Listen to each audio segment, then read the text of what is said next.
Hello everyone! For today's vlog, meron napaka-importanting email sa atin si YouTube. So, nag-email siya sa atin ngayon, March 10, 2021, 1:51 AM. Ito is about sa tax natin. Sabi niya, "Hi there, we're reaching out because Google will be required to deduct US taxes from payments to creators outside of the US later this year as early as June 2021." So, ayan, mahaba yung email niya guys. Ayan. What do I need to do? Why is this happening? How will my earnings be impacted? So, ayan naman. And explain naman nyo dyan, guys. Basahin nyo na lang. Then, sabi niya, thanks the YouTube team. So, ayan yung email niya. So, ngayon, guys, ang tutorial natin ngayon is magpi-fill up tayo ng mga information na hinihingi ni YouTube para mababa lang ang tax na i-deduct sa atin, hindi 24%. Kailangan natin kasi itong i-fill up bago mag May 31. Kapag hindi natin to na-provide hanggang May 21, automatic na 24% na yun i-deduct sa atin na tax. So guys, ngayon punta tayo sa Google AdSense. So ayan guys, ngayon login po tayo sa ating Google AdSense. Ayan, naka-login na po ako. Then, pagka-login nyo, meron po kayo kagad mababasa na important. Check if additional tax information is required from you. So, ayan guys, i-click lang po natin tong Manage Tax Info. Ayan, pag na-click natin guys, mayroon dyan lalabas na Add Tax Info. Click din po natin. Then, kapag na-click na po natin yung Add Tax Info, click po natin tong individual. Ayan. Click po natin next. Are you a citizen of the United States? Syempre, no. Click lang po natin no. Then, click natin yung next. Tapos, select W-8 Tax Form 5. So, i-select lang po natin tong W-8 VEN. This form is most commonly used by non-US individuals and would also be used to claim tax treaty benefits. Click po natin. Then, click po natin tong Start W-8 VEN form.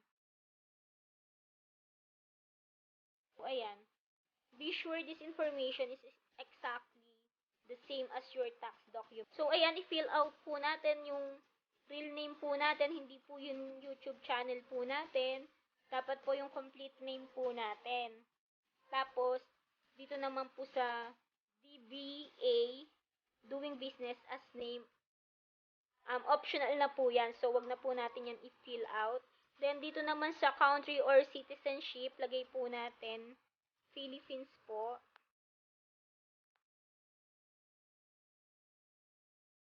Then, ayan, Philippines. Then, so, etong taxpayer identification number, foreign TIN, optional unless you are claiming a tax treaty. So, optional naman po siya. Wag na po natin ilagay yan. Tsaka po etong US ITIN or SSN, optional naman po yan. So, click lang po natin tong next. And, yan, click po natin yan. Then, fill out po natin yung address po natin. Ayan, fill out lang po natin. Then, click po natin tong mailing address is same as permanent residence address. So, next, guys, click lang natin tong no. Then, click natin. After maklik na no, click natin next. Then, click natin, I confirm that I have reviewed the generated tax document to the best of my knowledge and believe they are true, correct, and complete. So, click natin, guys. Then, click next. So, dito, guys, sa your signature, dapat full legal name yung ilalagay natin, hindi yung YouTube channel natin. So, lagay natin.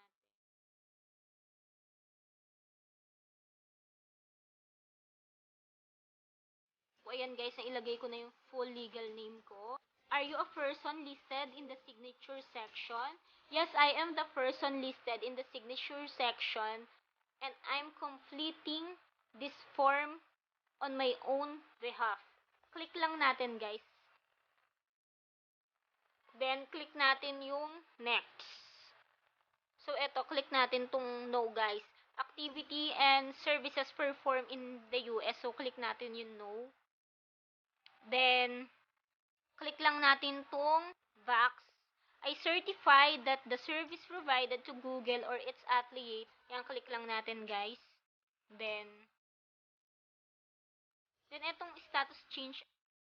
So, ako, hindi pa ako nakaka-receive ng payment guys. So, eto, click ko tong first. I am providing tax info for a new or existing payment profile that hasn't received payment. Eto kasing pangalawa, eto na yun.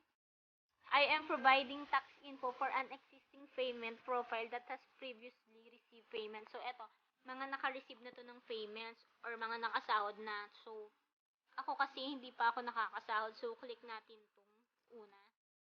Then, click natin submit.